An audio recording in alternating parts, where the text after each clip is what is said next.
लेखणी धनाने साहेबांचे मित्र TMT मधून आताच रिटायर्ड झालेत, ST महामंडळ मधून, आणि फार सुंदर आम्ही संविधान वाटपचा कार्यक्रम केला.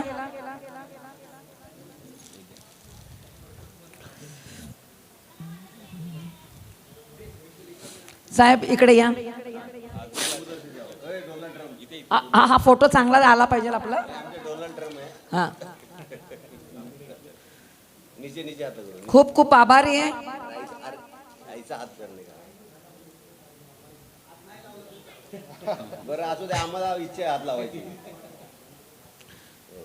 धनाने साहेब शेअर करतील. चांगले वक्ते आहेत. नाही बोलायचं. हॅलो, नमस्कार मित्रांनो. मी काय वक्ता वगैरे नाही आहे.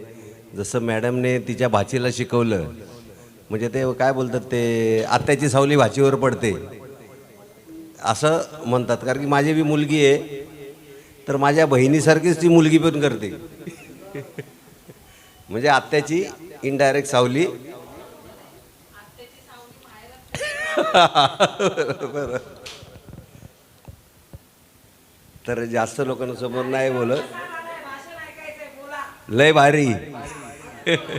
फक्त मी एक बघितलं, ही आमची झाशीची राणी आहे, पण तिच्या डोळ्यात अश्रू बघितले तर मला थोडं वाईट वाटलं.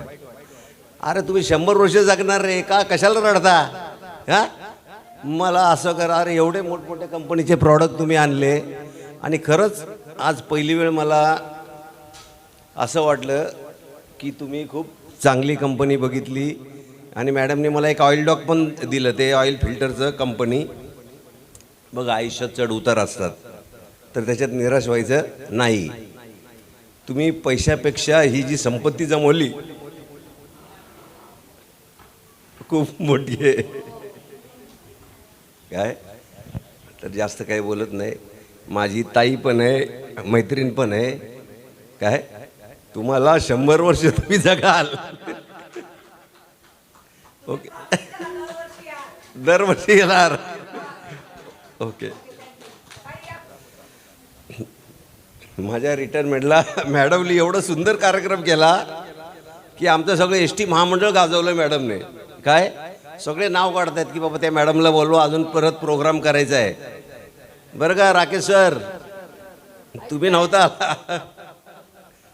तेव्हा संविधान वाटप केलं, आणि आमच्या ST महामंडळात कधी असा गाण्याचा कार्यक्रम झाला नव्हता की असे आमचे श्लोक कार्यक्रम व्हायचे. म्हणजे कसं, पण गाव खायचं निघायचं भाषण. पण मॅडमने 4 चांद लगा दिए माझ्या रिटायरमेंटच्या प्रोग्रामला. आणि माणसं आहे ना, 50वा वाढदिवस, 60वा वाढदिवस असा जोरात करतात. पण मॅडमने सकाळीच मला म्हणजे फोनवर बोलतं, मी 53 वर्ष झालं. कारण की बायका म्हणा, पुरुष म्हणा, वय लपवतात, पण मॅडम बिलदा सांगतात भाई 53 की हो. काय, खरं सॅल्यूट ह्या जिगरला. ओके, जय भीम, जय महाराष्ट्र. Very nice.